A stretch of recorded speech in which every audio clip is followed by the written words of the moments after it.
survenue dans la nuit du 9 au 10 décembre représente une petite victoire stratégique pour l'AFC M23, située au bord du lac Tanganyika. Uvira est une ville verrou, un hub commercial clé qui contrôle la frontière avec le Burundi et donne accès aux routes vers le sud Kivu, donc vers Fizi et le Grand Katanga et vers l'intérieur du pays. Et ce qu'il faut savoir, cette chute qui aurait eu lieu, selon les témoignages, sa résistance majeure de la part des forces loyalistes a provoqué une onde de choc et un afflux massif de civils déplacés vers les zones environnantes, notamment les Burundi.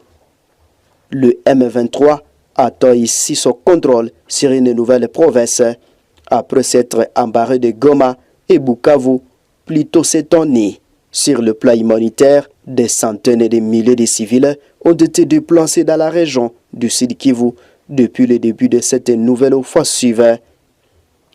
L'ONU a fait un état d'une crise humanitaire majeure avec des réfugiés effluant notamment vers le Burundi, qui a d'ailleurs fermé temporairement sa frontière après l'avancée du M23, l'insécurité grandissante et l'interruption des axes routiers aggrava donc l'accès à l'aide.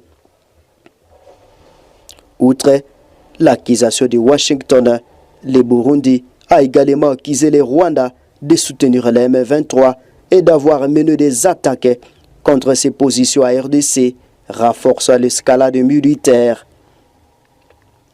Alors que le gouvernement de la RDC, par la voix de sa ministre des Affaires étrangères, Thérèse Kaikwamba-Wagner, a vivement réagi à la tribune du Conseil de sécurité, fustigeant les 9 mois d'inaction de la communauté internationale après l'adoption d'une résolution qui n'a pas empêché l'escalade. Elle a appelé les États-Unis à imposer des sanctions au Rwanda pour restaurer la crédibilité des processus de paix. Alors que le secrétaire général de l'ONU, Antonio Guterres, atteint un seuil de rupture. Ces faits sont documentés par les mécanismes humanitaires et confirmés par OCHA. Il crée également un risque majeur de régionalisation.